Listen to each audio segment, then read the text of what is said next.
제가 오늘 제주 4.3 남로당 폭동 사건의 진실을 파헤치는 시간입니다. 두 번째 시간입니다. 지난주에 만났던 우리 네 사람을 다시 소개해 드립니다. 저의 왼쪽에 있는 유정민 씨부터 인사하시기 바랍니다. 안녕하세요, 애국 성도 여러분. 저는 나라를 사랑하고 정광훈 목사님이 사랑하는 애국 청년 유정민이라고 합니다. 잘 부탁드립니다. 여러분 잘 아시는 여러분의 우상이라고 하면 안 되겠죠? 여러분이 좋아하시는 김학성 박사님. 안녕하세요. 예. 이사원 씨 인사하셔요. 안녕하세요. 사랑제일교회 다니고 있는 애국청년 이사헌이라고 합니다. 네, 여러분 저는 고세진입니다.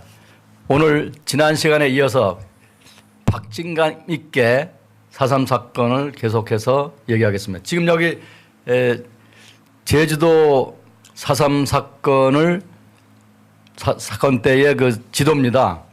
그 지도를 보면 가운데 그 한라산 봉우리 양쪽으로 지금 빨간 동그라미가 있지 않습니까? 그게 이제 무장 유격대원들, 그러니까 남로당 유격대원들이 운거하고 있던 곳입니다. 제주도는 옛날이나 지금이나 이게 원래 화산 섬이기 때문에 이 굴이 많습니다. 굴이 1,000개가 넘습니다. 그리고 그 일본군이 파놓은 참호도 많이 있고요. 그래서 그런 지형을 이용해서 그 유격대원들이 숨었다가 나왔다가 하는 게릴라전을 폈던 거고요. 그 다음에 그 제주도 그 일주 도로를 따라서 있는 검은 원들은 경찰, 군대, 주로 경찰입니다. 경찰이 주둔하고 있던 장소를 표시하고 있는 것입니다. 그 사이에 보면은 넓은 부분이 바닷가로 가는 넓은 부분이 연한 노란색이고 산을 중심으로 서 있는 것이 진한 노란색인데 이 진한 노란색 있는 곳을 이제 중산간 지대라 해서 바다와 한라산 사이에 죄송합니다. 해변과 한라산 사이에 있는 중산간 지대인데 여기를 다 하도 그 유격대원들이 양민들을 괴롭히고 또 이제 군경이 이제 거의 치안 유지를 하면서 유격대원들과 싸워야 되기 때문에 여기 있는 사람들을 소개했다고 합니다. 소개라고 하는 것은 거기서 빠져나와가지고 다른 곳으로 가게 한 것이죠. 이게 굉장히 어려웠던 그 상황이었습니다. 그래서 오늘 이제 우리 4.3에 관한 연구를 많이 하신 김학성 박사님을 모시고 우리 같이 대담을 이어나가겠습니다.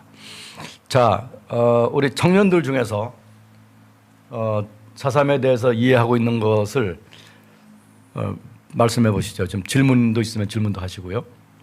저희가 이제 지난주에는 우리 총장님하고 저하고 주로 얘기를 많이 했는데 그보다도 이번에는 이제 우리 청년들이 궁금한 게 있으면 그 질문을 해주시면 그 청년들의 질문은 또 우리 많은 청년들, 그렇죠. 청년들을 대표하는 거기 때문에 그래서 좀 청년들이 질문을 하면 저희가 답을 하는 그런 식으로 이제 오늘은 진행하려고 이렇게 했습니다. 예. 네.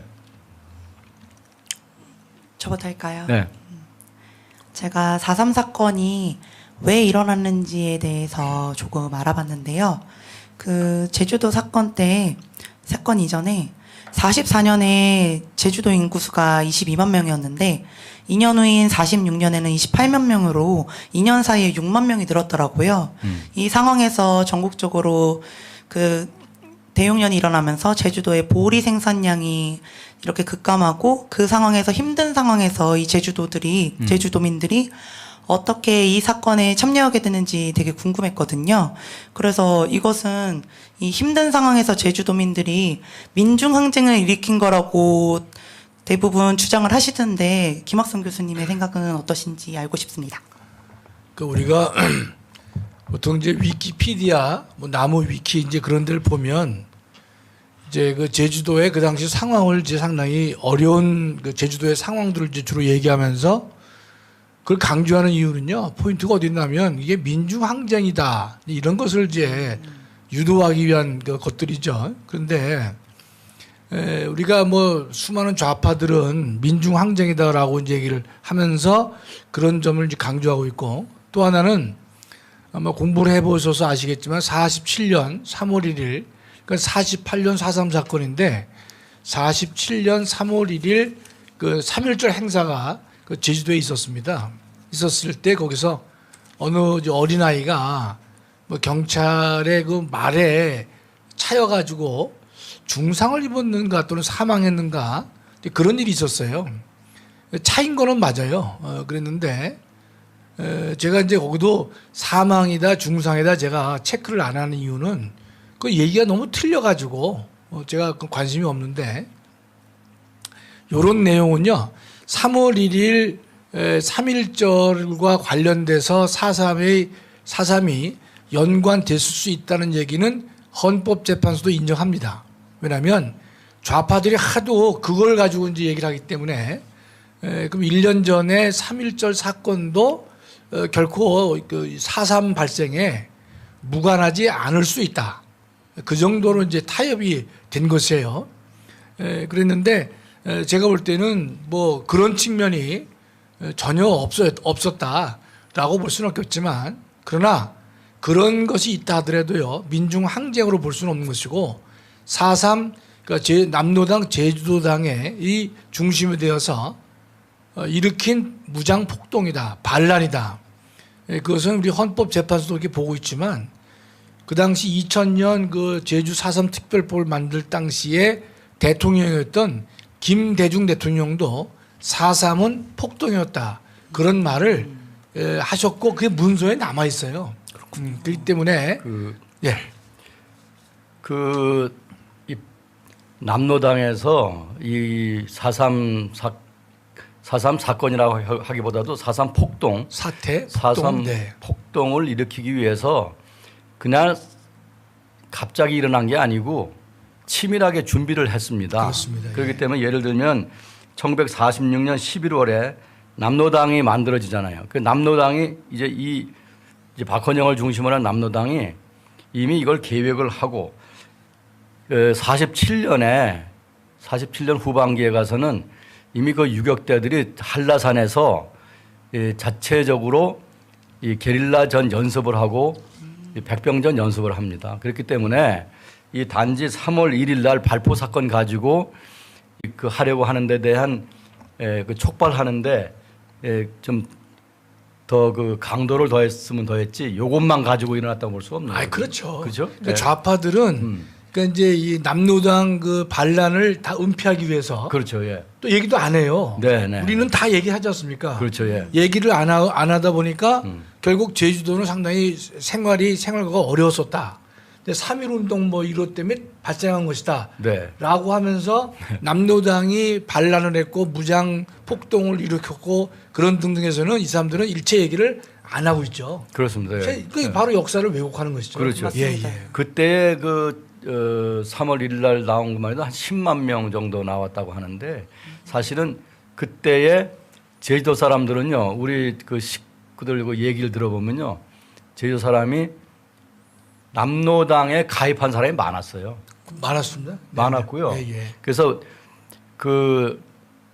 그다음에 이제 거기에 그 3.1절 사건, 47년 3.1절 사건 날 적에도 거기에 참여한 사람이 많았어요. 많아서 꾸준히 그 남로당에서 이 사람들을 포섭하고 집어넣고 또 무장에 나가게 하고 또 그들 모임에 나가게 하고 했기 때문에 그들이 굉장히 치밀하게 준비를 해가지고 그게 이제 4월 이제 48년에 가가지고 폭발을 한 거죠. 그러니까 여러분들께서 지금 그런 데에 속으면 안 되는 겁니다. 속으면 안 되는 거예요. 네. 알겠습니다. 그 내가 하나 우리 두 젊은 친구에게 물어볼게요. 네. 질문 잘 안 하니까. 근데 지금 우리가 이런 의문이 없어요? 왜냐면 이제 우리 전 목사님도 말씀하시는데 당시 대한민국의 그 국민들을 의사표시를 물어보면 이 공산주의나 사회주의를 지지하는 사람이 70에서 80%가 나와요. 여론조사를 하면. 군정청에서 한 여론조사 나오죠. 네. 네. 그 왜 그랬을 것 같아? 70%나 80%는 건 팩트예요. 그렇게 나와요. 어떻게 생각해? 친일 일제 시대 때 수탈을 너무 많이 당해가지고 일단은 배고프고 알지 못하고 그렇기 때문에 이제 공산주의는 정말 좋은 말로 하잖아요. 다 같이 좋게 살자, 다 같이 행복하자 이런 느낌으로 가니까 다들 이렇게 외면하고 현실을 외면하고 그쪽으로 가는 게 아니었을까 싶습니다. 제가 우리 두 학생도 그렇고 두 청년도 그렇고 우리 이제 시청자분들도 반드시 그걸 이해를 하셔야 돼요. 지금 이제 전 세계적으로 보면 1917년에 그 러시아가 네. 공산화됩니다. 세계 최초의 공산 국가가 만들어져요. 근데 공산 국가가 만들 때 가장 중요한 이 구호는 뭐냐? 노동자 농민의 나라를 만들자는 거예요. 노동자 농민의 나라. 그러니까 그 당시 보면 전 세계적으로 그래도 약자가 노동자와 농민이란 말이죠. 그것 때문에 지금 정치학적으로요. 20세기 초반, 그렇죠? 1900년도 전반부는 공산주의 시대란 말을 합니다.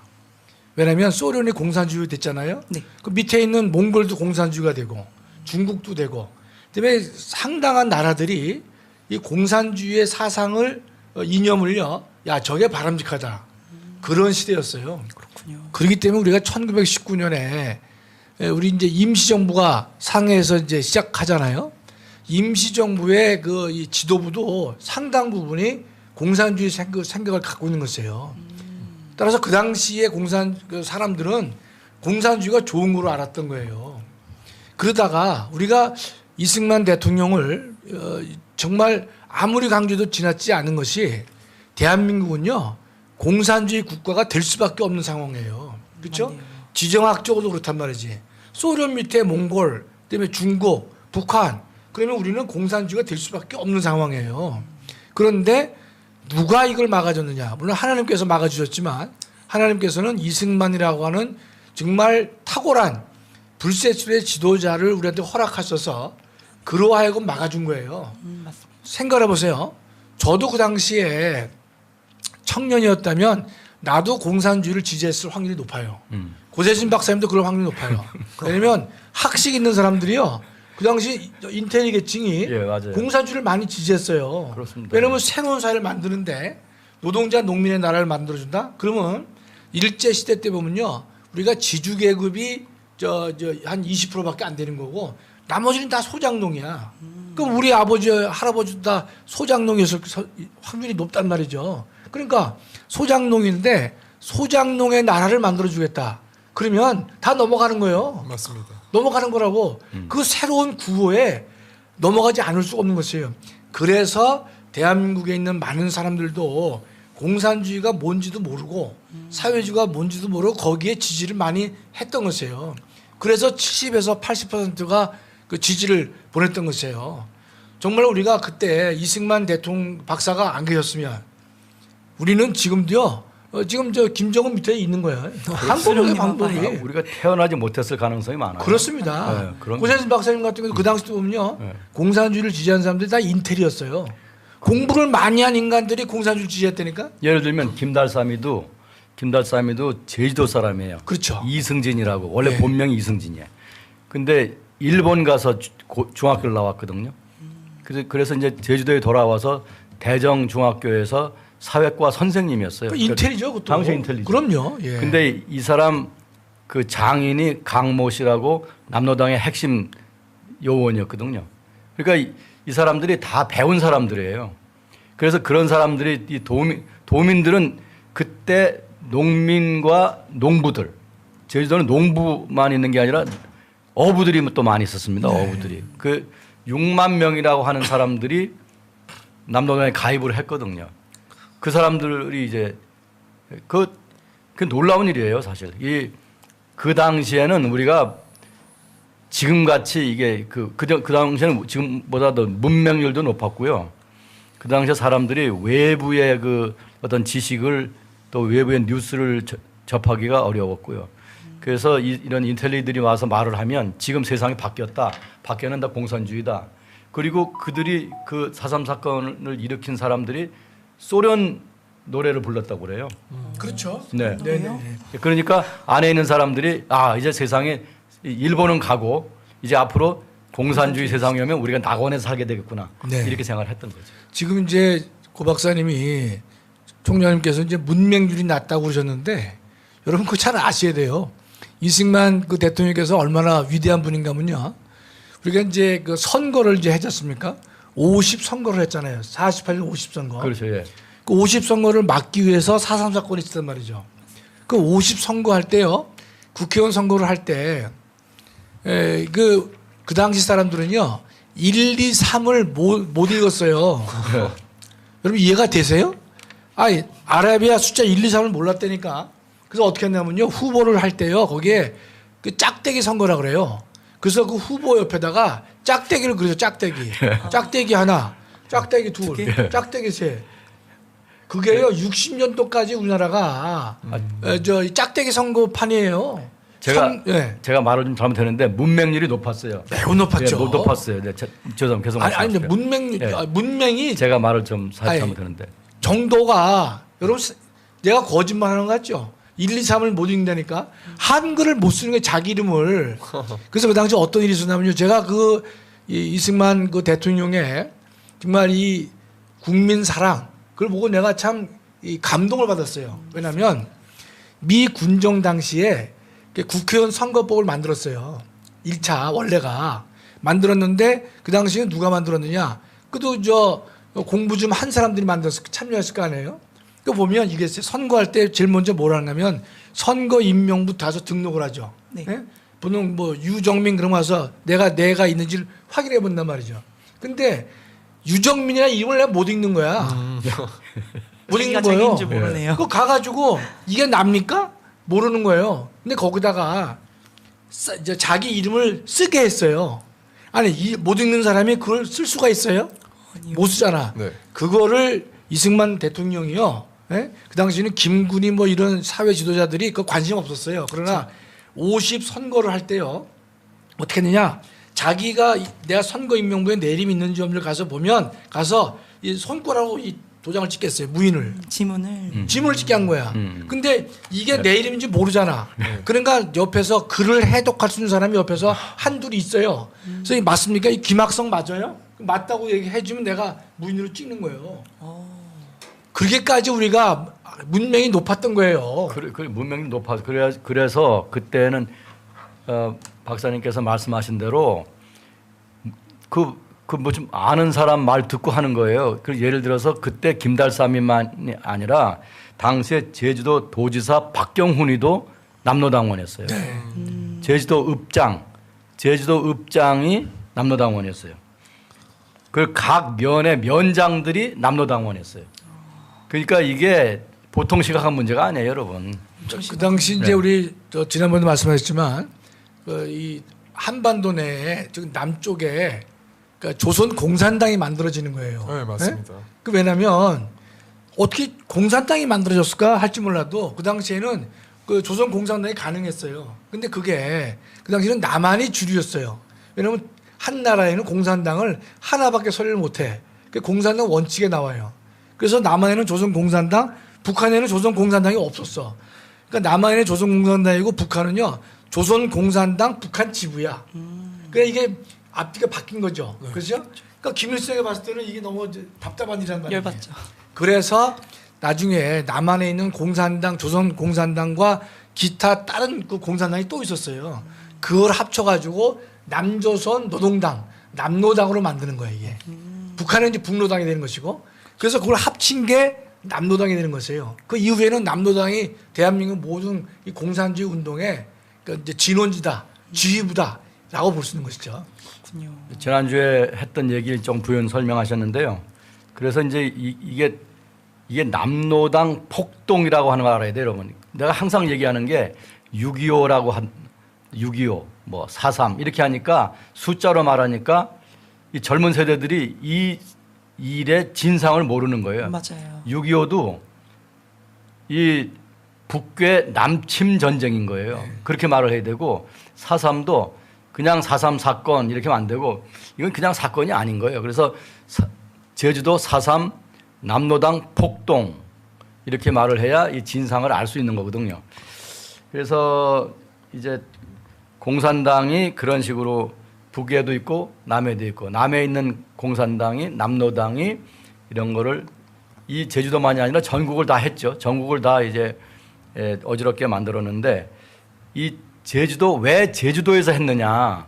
제주도가 좋은 게 지금 그 전에 대구 폭동 다른 걸 해보니까 금방 진압이 되거든요. 제주도는 육지에서 멀기 때문에 여기 이 작은 섬 안에서 사건을 이 폭동을 일으키면 이게 쉽게 진압을 받지 않는 거예요. 진압 또 한라산 있잖아요. 한라산. 그렇죠. 네, 한라산. 숨을 때도 많고. 숨을 때가 많죠. 예. 숨을 때도 많고. 그다음에 제주도 도민들이 이 남로당에 이제 협조하는 사람이 많고 그리고 이제 일본군이 버리고 왔던 무기 그렇습니다. 지난주에 이제 네네네. 박사님 말씀하신 게 많거든요. 그리고 이제 그 좌익 세력이 강력하게 준동해도 이제 그 도민들의 협력을 받을 수 있는 이렇게 딱 갇혀 있는 곳이기 때문에 그렇습니다. 이게 좋은 거예요. 그래서 여기서 한 거예요. 그래서 결국은 지난 시간에 말한 것 같이 이게 6년 이걸 진압하는데 6년 6개월이 걸린 그렇습니다. 거거든요. 이게 엄청나게 힘든 거예요. 여러분 그 전에 김신조가 내려왔을 때 몇 명 내렸죠? 그 김신조 내려온 20몇 명인가 내려왔는데 그 김신조를 그 일당을 그걸 소탕하기 위해서 이 연 인원 수만 명이 동원되고 헬리콥터 동원되고 경찰 동원되고 이 육군이 동원되고 엄청나게 많은 그러니까 예를 들어서 이 동네에 무장 괴한이 하나 있으면 그걸 잡기 위해서 경찰이 몇 분대, 몇 소대, 몇 대대가 투입되는 건 마찬가지거든요. 결국은 가만히 있어봐. 제가 이렇게 말을 많이 하면 안 되겠죠? 자, 우리 보완할 게 하나 있는데 뭐였냐면 이제 그 좋은 지적을 하셨어요. 6.25 남친 전쟁, 뭐 북괴란 말 안 쓰시더라도 그렇게 설명하는 문구가 들어가야 역사적으로 왜곡이 안 되죠. 그렇죠. 맞네요. 6.25 남침 전쟁 그랬으면 끝나는 건데 6.25 전쟁 해버리니까 설마 이렇게까지 역사를 왜곡할지는 우리가 상상을 못했죠. 못했죠. 그때는 못했죠. 4.3도 마찬가지죠. 그렇죠? 맞습니다. 예. 근데 이 좌파들이 행한 업적이 하나 있어요. 5.18은요. 5.18 광주 사태였잖아요. 예. 이 사람들은 5.18 민주화 운동이라고 해놨어요. 예. 그러니까 유일하게 대한민국에서 현재 자기네들에게 유리하게 하는 것은 숫자 뒤에다가 그 수식어를 붙여놨습니다. 예. 그 5.18 민주화 운동. 그 모든 사람이 봤을 때는 학생들이 다 이렇게 공부를 하잖아요. 맞아요. 그러니까 이 5.18은 무조건 민주화 운동이구나. 좋은 줄 알았습니다. 맞아요. 그렇게 하도록 그렇죠. 세뇌를 시켰단 말이죠. 아, 그러면 예. 소급해서 6.25 남침 전쟁, 그렇죠? 그렇죠. 그다음에 뭐 4.3 제주도 남로당 반란 사건 예. 이렇게 맞아요. 그렇죠. 해야 논리적으로 맞잖아요. 그렇습니다. 자기네들 유리한 거는 5.18 민주화 운동으로 했단 말이죠. 하여튼 이것도 우리가 언젠가는 좀 바로 잡아야 되는 것이 아닌가 싶습니다. 맞습니다. 맞습니다. 그게 이건 좀 시간이 아깝지만은 제가 말씀드리고 싶은 게 이게 8.15라고 하는 거. 8.15도 마찬가지예요. 8.15 우리는 해방도 8.15, 건국도 8.15. 그렇습니다. 그런데 이 건국일을 안 지키는 거예요. 네, 그냥 해방만 하는 거예요. 네. 이게 잘못된 거 사실은. 그러니까 우리나라 건국을 부정하기 위해서 네. 죽일 놈들이죠. 어? 임시정부 때 뭐 건국됐다고 말도 안 얘기를 하고 있단 말이죠. 예, 그래서 앞으로는 8.15 해방 및 건국. 그렇습니다. 그날 그때 그 건국을 8월 16일 날 하든지 9월 1일 날 하든지 하셔야 되는데 같은 날 하시는 바람에 너무 기쁘셨나 봐요. 예. 아니 대통령께서 예. 이승만 박사 그러셨잖아요. 왜냐면 8.15가 너무 감격적이니까 그날에 맞추자고 한 거예요. 그날에. 예, 근데 연도는 다른데 네. 연도는 다른데 날짜 겹치는 바람에 건국을 잊어버린 거예요. 네, 그렇습니다. 네, 그래서 올해부터는 우리가 다 애국 동지들은 8.15 그러면은 8.15 해방 및 건국 이렇게 기억해 주시면 좋을 것 같습니다. 자, 알겠습니다. 사원 씨. 네, 이제 예. 제가 특별법에 대해서 좀 알아봤는데 너무 많은 판결이 있더라고요. 작년도 예. 있고 재작년도 있고. 여기에 대해서 교수님이 좀 정리를 좀 해주셨으면 그래요. 좋겠습니다. 그 잠깐 좀 좋은 질문입니다. 그 아마 지금 시청자들 많이 모르실 거예요. 모르죠. 모릅니다. 요 내용들은 법학 교수도 잘 모를 거예요. 왜냐면 관심을 안 두면 모르는 거예요. 네. 근데 이제 이렇게 보시면 돼요. 이제 그 4.3 특별법이 이제 2000년에 만들어졌어요. 김대중 대통령 때. 그래서 만장일치로 때 말씀드렸죠. 한 명만 퇴장하고. 네. 네, 그때는 명예 회복을 위한 거였어요. 그래서 그 2000년에 만들어진 그 법에 의해서 제주 4.3 공원이 만들어지고 뭐 위령탑도 만들어지고 묘지도 이제 만들고 그랬어요. 네. 거기까지는 좋다 이거예요. 물론 거기서 우리가 할 일은 뭔가면 희생자가 아닌데 희생자 명단에 들어간 사람이 있으면 우리가 계속해서 그 사람의 이름을 빼면 되는 거예요. 빼면 되는데 어차피 들어간 돈이니까 그럴 수도 있단 말이죠. 또 김대중 대통령도 그 당시 4.3은 폭동이었다. 그런 말을 했기 때문에 거기에 많은 맞습니다. 분들이 동의를 한 것이에요. 맞습니다. 그랬는데 이 문재인 정권 들어와서는 아주 이 양반이 진짜 그 간첩 맞듯이 아주 해괴한 일을 많이 해요. 맞아요. 이 노무현 대통령 때도 그런 일을 못 했는데 네. 이 양반에 와서는 아주 정점을 찍습니다. 그래서 지금 우리 국민들이 정말로 기억해야 될 사건이 뭐였냐면 이제 작년에도 특별법이 개정됐고 네. 네. 금년에도 개정됐거든요. 네. 그랬는데 이 양반이 대통령 시절에요. 그러니까 작년에 개정된 법 이전에 어떤 법안을 냅니다. 법안을. 무슨 법안을 냈느냐. 제주 4.3 당시에 군법회의에 의해서 유죄 판결 받은 사람을 일괄 그 판결을 무효화시키자라는 법률안을 냅니다. 그 문재인 대통령 때 하는 거예요. 근데 그 당시 이제 법무부나 기재부는 난색을 표명하는 거예요. 자기 부하나 마찬가지잖아요. 명령을 받아야 될 사람인데 법무부는 뭐라는 거면 판결을 다 법률로 무효화시킨다? 이건 상당히 이게 무리가 있단 말이죠. 난색을 표명해요. 그다음에 기재부에서도 대략 계산해 보니까 몇 조의 돈이 들어가는 거예요. 그래서 안 했습니다. 그래서 그 법률안은 자동 폐기가 됐어요. 제가 그걸 보고 제가 혈압이 올라간 거예요. 저는 사실상은 우리 총장님 잘 모르시겠지만 저는 정년한 다음에 저는 헌법책을 다 제가 버렸어요. 네. 버린 게 아니라 제 제대로 다 줬어요. 예. 저는 뭐 하려고 했냐면요. 예. 이제 이 진화 비판. 진화 비판을 하기 위해서 내가 하늘나라 갈 때까지 진화 비판을 하고서 내가 점수 따고 가겠다로 내가 생각을 했거든요. 진화 비판이 뭐죠? 진화론. 진화론. 네. 예. 제가요. 예. 진화론 비판에 관한 그 신문 칼럼을요. 제가 30편 썼습니다. 오, 대단하시네. 신문 칼럼이요. 예. 그 신문 칼럼에 한 편 내려면요 엄청 어렵습니다. 그렇죠. 왜냐면 내용 쓰는 게 어려운 게 아니라 모든 언론사가 안 받아줘요. 컨펌하는 게. 그 우파도 그건 다 반대요. 우파도 반대합니다. 그걸 제가 그 틈새를 공략해가지고 제가 예. 30편을 제가 쓴 사람이에요. 어. 그래서 제가 그 일을 하려고 했었는데 아니 갑자기 그 법안을 보고서 제가 혈압이 올라요. 혈압이요. 그래가지고 이 죽일 놈들이다 말이지 이게. 그랬는데 작년에 이제 이 4.15 총선에서 압승을 했잖아요. 네, 맞습니다. 하니까 이 문재인이가 다시 이제 법안을 가동하는데 어떻게 했느냐? 이 판결을 모두 무효화시킨 것이 문제가 있어 보이니까 어떻게 하냐면 모든 사람에게 특별재심이나 직권재심을 허용하게 하자 이런 걸 해요. 그게 무슨 말인가 하면 재심을 하려면 형사소송법에 재심 규정이 있거든요. 네. 그거를 통과하는 것은요.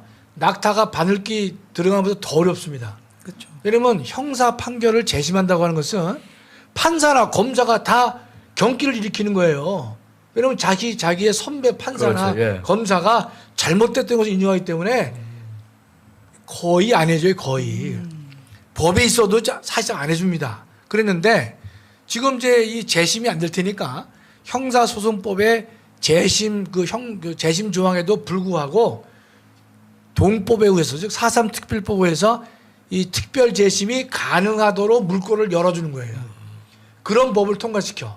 또 하나는 직권 재심은 뭔가면 이제 그분들이 또 일일이 다니면서 재심 청구하는 게 힘들어 보이니까 얼마나 배려를 해주는가면 법무부 장관이 일괄해서 일괄해가지고 이 사람은 직권으로 재심을 해달라고 요구하도록 한 거예요. 그러니까 이건 뭔가면 이거지 판결을 일괄 무효화시키는 것을 다른 방법으로 접근하는 것이에요.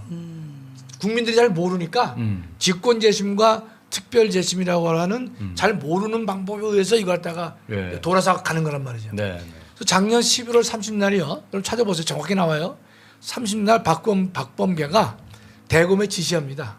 이 특별재심이나 직권재심을 하기 위해서는 이제 준비가 필요하니까 그 준비단을 구성하라. 그렇게 얘기를 해요. 그래가지고 구성했어요. 그래서 지금 바로 3월 29일이래요. 그 며칠 전이죠. 네. 3월 29일 날 처음으로 제주법원에서 그 이제 그 수행단의 이 이름으로 네. 하루에 29일이요. 하루에 오전에 20건 재판하고 무죄. 왜 무죄냐? 검사가 무죄라고 그래. 그 판사도 바로 그 자리에서 5분 내에 오케이 무죄. 또 이어서 20건 무죄라고 구형하고 판사도 오케이 무죄. 오후에 33건을 또 해요. 그것도 무죄. 이 죽일 놈들이야 지금 이제. 자, 그러면 그 무죄로 이제 된 사람들이 어떤 성향의 사람들입니까? 다 뭔가면 이 남로당원이었어요? 남로당원 뿐만 아니라 네. 이제 이 문재인 이 양반이 그 당시 그 군법회의에서 유죄 판결받은 사람이 2,500명쯤 돼요. 2,500명. 그 중에서 한 3,400명이 걸러져 나갔어요. 남은 게 2,100명쯤 돼요. 네. 본인이 그 성명서에 나와 2,000 얼마나 나온다고. 그 사람들을 이제 이 박범계가 업무를 수행해서 그걸 다 이제 무죄로 만들어 주는 거예요 이제. 아이고. 그래서 엊그제 한 게 20명, 20명, 33명. 그 다음에 또 계속해서 이루어집니다 이게 좀. 그러면 2,000명 이제 될 때까지. 그렇게 무죄가 된 사람들은 국가를 상대로 또 손해배상 청구 소송할 수 있나요? 물론이죠. 제가 말씀드렸지만 2018년에 그 이제 생존 수용인 즉 그 당시에 그 이제 이 사형 무기 징역 15년, 8년, 7년 받았어요. 총장님 이 정도면 어떻게 중범죄 아닙니까? 그렇죠. 상식적으로? 예. 아니 형량이 사형 무기 예. 15년, 8년, 7년이에요. 그렇죠. 예. 그런 사람이 살아남아 있어. 목숨도 길어요. 그러게.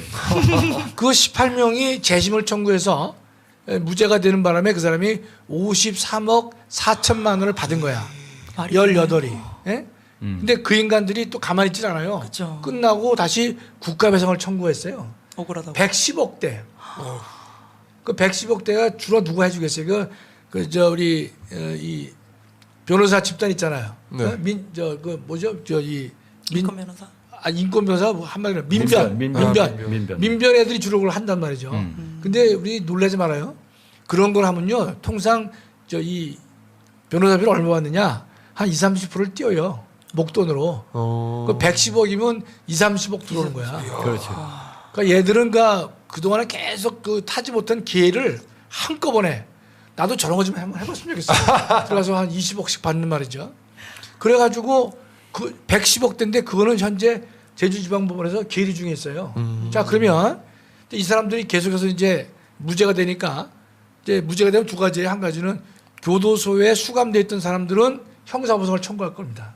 그다음에 무죄가 됐으니까 국가가 잘못한 거 아니에요. 네. 배상 청구한단 말이죠. 네. 그렇죠. 그래서 지금 금년에 1월 달에 법을 또 바꿨어요. 어떠냐?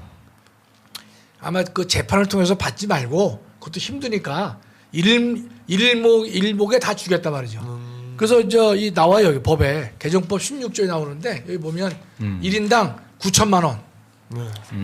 그래서 9천만 원. 그래서 9천만 원의 말이 나오는 겁니다. 네네. 예? 자, 우리 총장님 보세요. 네. 사망 또는 행불 희생자로 결정된 사람은 얼마예요? 보세요. 9천만 원이죠. 그렇죠. 읽으시죠? 알잖아요. 예. 예? 그다음에 후유장애 등 또 9천만 원 이하 범주에서 이제 그 사람을 주겠다는 건데 가장 문제가 된 건 뭔가면 이 3호입니다. 3호. 총장님 보세요. 수용인 희생자로 결정된 사람. 이게 뭔 말인가면 수용인인데 예. 유죄 판결받은 수용인이에요. 그 사람이 희생자로 둔갑이 되면 그 사람도 돈을 주는 거예요. 얼마냐? 다 주는데 다만 1호에 따른 금액을 초과해서는 안 된다. 9천만 원이. 9천만 원은 초과하지 말라는 거야. 그러니까 지금 다 9천만 원이에요. 다 9천만 원. 그래서 이 법은 제가 볼 때 윤석열 정부에서는 반드시 이 법은 이게 개정되도록 해야 될 것이고 제가 예컨대 지금 이제 목사님의 특명 받아서 지금 이제 반주사법법을 제가 공부하고 있는데 그 법원에는 이 16조 3호, 3호는 근데 폐지하는 것을 제가 넣고 있거든요. 그다음에 이 돈은 환수하는 것이 정의에 맞는 거예요. 맞습니다. 그렇잖아요. 맞습니다. 그러나 우리가 김대중 대통령 때 했던 거와 마찬가지로 거기에 문제 가해자와 희생자가 잘 구별이 안 될 때가 있거든요. 있죠. 예. 그러나 그럴 때 명백한 가해자 김달삼이다 이런 놈은 다 분명히 빼야 되겠지만은 사형 무기 징역 15년 8년짜리는 다 빼야 되지 않겠어요? 그렇죠. 맞습니다. 예. 그럼. 맞습니다, 진짜. 네. 거기에 뭐 근데 벌금형이 있다든지 뭐 징역 뭐 6월짜리가 있다 그러면 그거는 좀 우리가 봐줄 수도 있어요. 근데 그러나 헌재 결정 그 재판관들은 9분 중에서 2분은 아무것도 안 된다는 거예요. 그러나 7분은 중경 간부 이상은 절대로 안 되지만 이하는 좀 봐주자. 그런 이제 견해를 표했단 말이죠. 그러면 명예 회복만 시키면 되는 것이지. 맞습니다. 그렇죠. 맞아요. 여기대에서 근데 무죄 만들어주고 돈까지 돈도 주고. 9천만 원 주고 이게 나라 꼴입니까 이게? 이게 나라가 공산당 나라가 되려고 이들이 작당을 한 거니까 맞습니다. 그렇게 된 건데 우리는 그걸 막아야죠. 자, 그러면 말이죠. 이제 그 폭도들에 의해서 무장 유역대 또는 남로당 당원들에 의해서 죽임을 당한 희생자들, 희생자, 양민들. 경찰, 네. 또 양민들, 네. 또 군인도 있거든. 그런 사람들에 대한 보상은 어떻게 됐나요? 그러니까 지금 여기서 보면 이 네. 법에 보면 일단 이제 이 당시에 의해서 사망하신 분들은 네. 9천만 원을 주는 거예요. 그러니까 이건 의의가 있다는 거예요, 저는. 그건 더 줘야지요, 그거는. 그러니까 그건 더 줘야지. 9억을 주든지. 여하튼 그 사람 나라를 위해서 싸우다가 그럼요. 예, 맞아요. 죽은 당한 사람들인데 사망이나 행방불명 희생자로 결정된 사람은 9천만 원인데 아마 지금 제가 볼 때는 당시에 그 군경들은요. 그 국가보훈처에서 일정한 혜택을 주었어요. 했습니다. 그건. 했는데 물론 넉넉지 못하죠. 얼마 안 됐을 예, 거예요. 얼마 안 예. 되는데 네. 그러나 제가 볼 때는 그분들은 예컨대 지금이라도 우리가 뭐 보훈을 받았다 하더라도 9천만 원을 지급하는 게 맞아요. 그렇죠. 예. 그러나 수용인 희생자 이거 10원 한 장 줄 수 없는 거죠. 안 되죠. 그럼요. 국가에 반역한 건데. 맞습니다. 그럼 요거는 이렇게 되면 돼요. 그런 가정은 내가 하고 싶지도 않지만 김정은이가 적화 통일을 했다. 와서 네. 그러면 70년 전 4.3 사건을 끄집어내 가지고 그렇죠. 예. 그거- 김달삼에게 조선민주주의 인민공화국 최고의 무거운 훈장을 주는 거 그건 그때 할 일이에요. 그다음에 이 남로당의 그 당시에 그 남로당 죽은 사람들 그런 사람들 예컨대 무슨 이 위령 뭐 해주는 거 그건 그놈들이 할 일이고. 그놈들이 할 일이지 그걸 대한민국 대통령이 하면 안 되죠. 그건 정신 나간 사람이죠. 그건 그럼요. 대통령이 할 수가 없는 거예요. 해서는 안 되는 일이죠. 그래서 제가 지난 시간에 이 윤석열 당선인께서 제주도에 가가지고 한 연설에 대해서 제가 미흡하다고 하는 얘기예요. 여기 처음에 나오는 게 희생자들의 영전에 깊은 애도의 마음을 전합니다. 여기 희생자라고 하는 말이 이게 정의가 뭐냐고요. 이게 지금 포괄적이네요.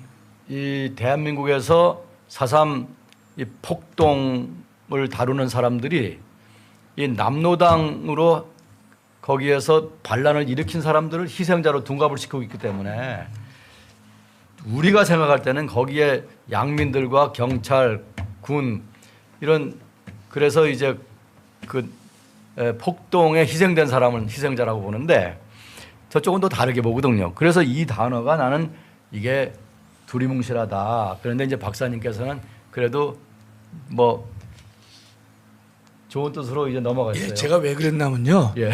작년에 이제 그 직권재심 특별재심을 통과시킬 때 예. 거기 보면 이제 수용자가 나오거든요. 수용자에 대해서 이제 직권재심이나 특별점을 하자 그랬는데 수형자죠. 수형자. 수형자 예. 여러분. 네. 근데 이제 지금은 수용자지만 그 당시에는 수용인이라고 불렀어요. 수형인. 예. 네. 근데 그 법안을 통과시킬 때 국민의힘 103명 중에서요 5명만 반대합니다.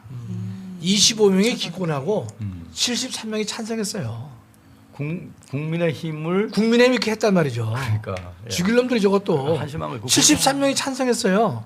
근데 양심이 있으니까 25명은 기권했어요. 5명만 반대했어요. 그 다음에 더 기가 막힌 것은 여순 특별법을 또 통과시킵니다. 그거 아시잖아요. 근데 여순에서는 명예회복만 들어가고 이 손실 보상은 안 들어가요. 여수 순천 반란 여수 순천 사건. 반란 사건. 네.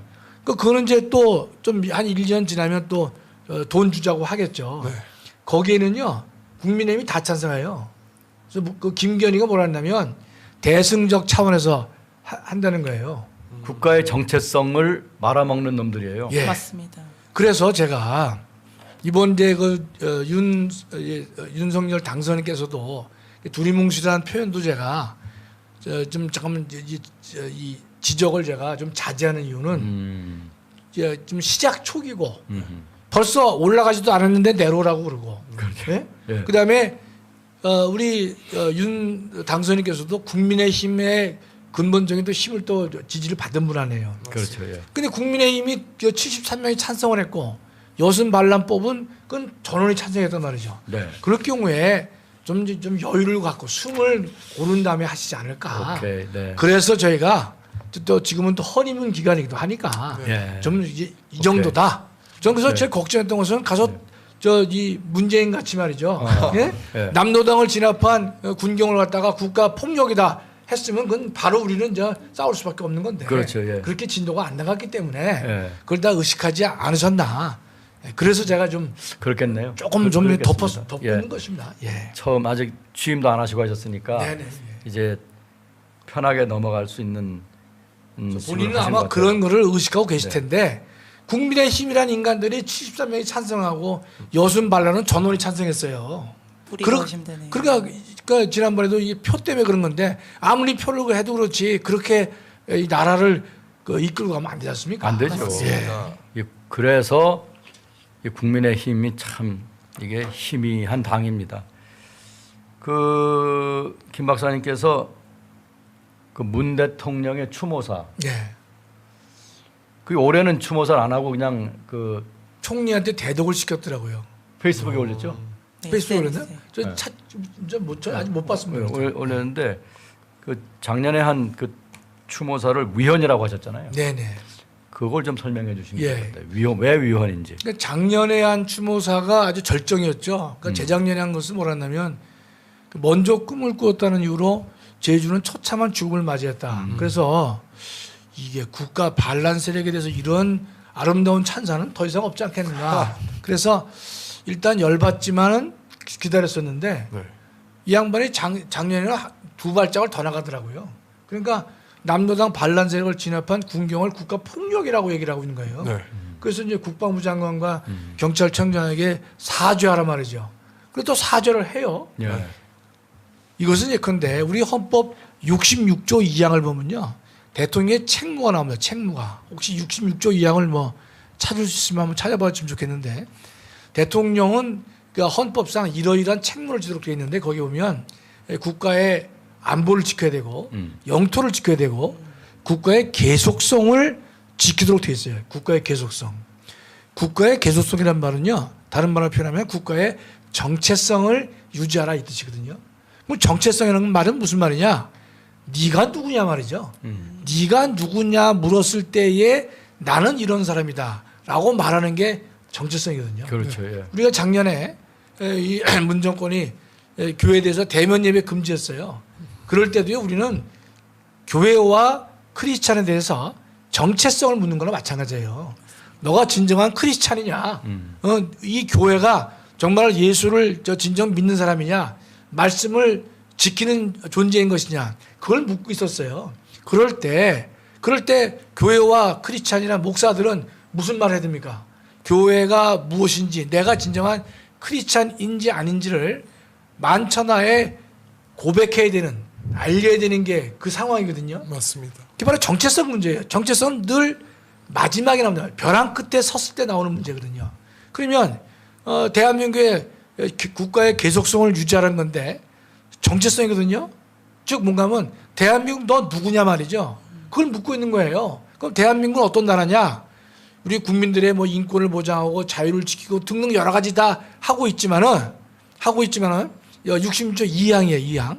하고 있지만은 대한민국은 북한과 지금 대립하는 관계 있잖아요. 그렇죠? 따라서 대한민국 북한 이 괴뢰에 의해서 강제 점거된 북한 땅도 회복해야 될 의무가 있는 것이고 당연하죠. 네. 대한민국은 또 자유민주주의, 시장경제 질서 이거를 지켜나갈 것이다. 그러기 위해서는 북한과 우리가 대적해서 싸워야 될 것이다 말이죠. 그게 대한민국의 정체성을 말하는 것이죠. 그거를 지금 부정하고 있단 말이죠. 지난 5년 동안 열심히 하셨죠. 열심히 부정했죠. 열심히 부정했죠. 네, 예. 건국부터 부정해가지고 그렇습니다. 지금 우리가 이 벼랑 끝에서 지금 이 대한민국 버스가 멈춘 거거든요. 맞습니다. 조금만 더 멀면 벼랑 끝에 확 떨어지는 건데. 그 이재명 됐으면 우리는 저 이민 가야 돼요. 그렇죠, 지금 맞습니다. 목사 저 네. 총장님은 그래도 뭐 사모님이 저 이 미국 분이라서 미국 가야 좋으실 텐데 저는 미국 가도 되고 이스라엘에 가도 되고, 그러시잖아요. 예, 예. 뭐 아프리카 가도 됩니다. 갈 데 많습니다. 저희는 갈 데 없습니다. 네. 네. 우리 두 청년하고 저희는 갈 데가 없어요. 가는 건 뭐밖에 없느냐? 바다밖에 없어요. 바다.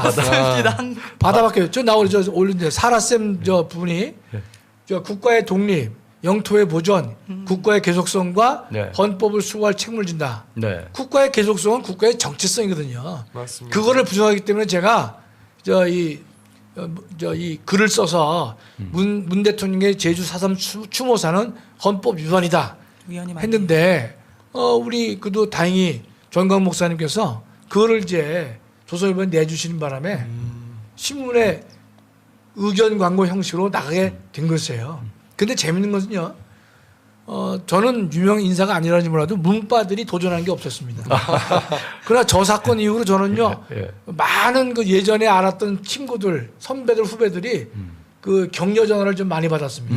예. 네. 그래서 일약 저 유명 인사가 됐어요, 저는요. 아, 근데 문바들은 저한테 도전 안 하더라고요, 보니까. 저도 이 광화문에서 연설을 하고 나서 뭐 옛날에 국민학교 동창이라는 사람, 고등학교 동창이라는 사람, 저 제주도에서 같은 동네 살았던 사람, 뭐 여러 사람이 저한테 연락을 해줘요. 그래서 재미있는데요.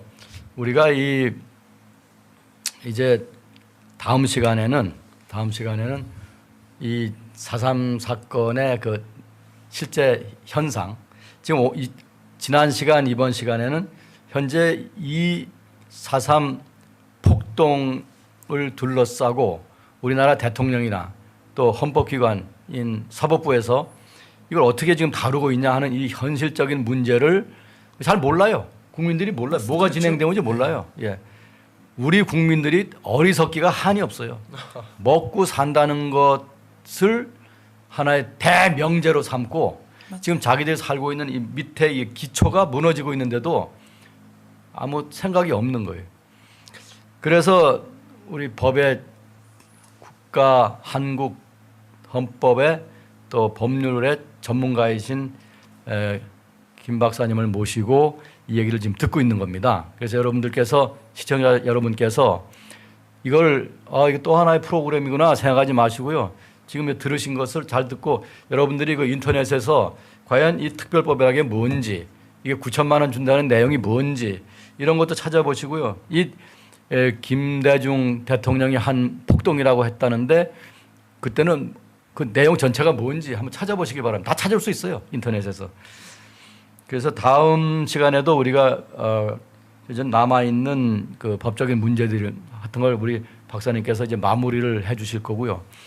또 그때 이제 그 남로당 무장 유격대와 그 추종자들이 어떤 식으로 제주도민들을 학살했는지 제주도민 약 10%가 죽었거든요. 그리고 많은 마을들이 지도에서 사라져 버렸어요, 완전히. 그렇습니다. 네, 지도에서 완전히 사라져 버렸습니다, 여러분. 그런 얘기를 다음 시간에 하고 이제 3회로 마무리를 짓도록 하겠습니다. 다음 시간에 언제 하는지 우리가 곧 결정을 해서 요즘 굉장히 그 부활절 우리가 시청 앞에서 부활절 예배를 하려고 하기 때문에 이 준비로 인해서 정광훈 목사님이 무지하게 바쁘세요. 그래서 맞습니다. 우리 이 스태프가 다 바쁩니다. 그래가지고 이걸 방송할 수 있는 시간을 찾는 것이 맞아요. 아주 어렵습니다. 예, 예. 그래서 우리가 그 시간을 찾아가지고 미리 광고를 썸네일을 올리겠으니 여러분 3회 때에도 많이 시청해 주시기를 바랍니다. 대단히 감사합니다. 한 말씀 하시죠? 네, 하시고. 네, 예, 알겠습니다. 하여튼 뭐 감사하다고 말씀드리겠습니다. 네, 예. 네. 상원 씨 말씀하시죠. 저도 항상 그 너와라 TV로 보는 존경하는 우리 고 박사님과 김학성 교수님 통해서 많은 지식을 알게 돼서 정말 감사합니다. 저는 사실 보는 게 너하라밖에 없거든요. 유튜브도. 이 너하라 유튜브를 통하여서 이 나라에 대해서 제대로 알고 저도 어떻게 살아가야 되는지 알게 돼서 너무너무 감사합니다. 감사합니다. 출연해 주셔서 감사합니다. 네, 감사합니다. 시청자 여러분 안녕히 계세요. 감사합니다. 네.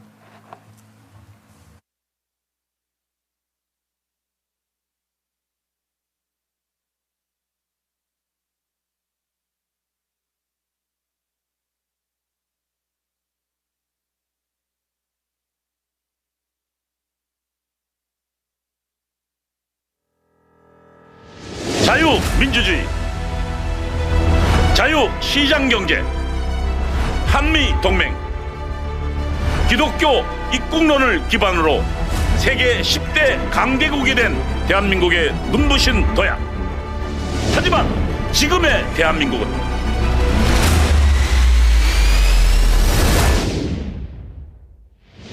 새로운 도약, 이승만 박정희 대통령의 대한민국 건국정신, 무너진 대한민국을 회복시킬 국민혁명당 1천만 조직이 일어납니다.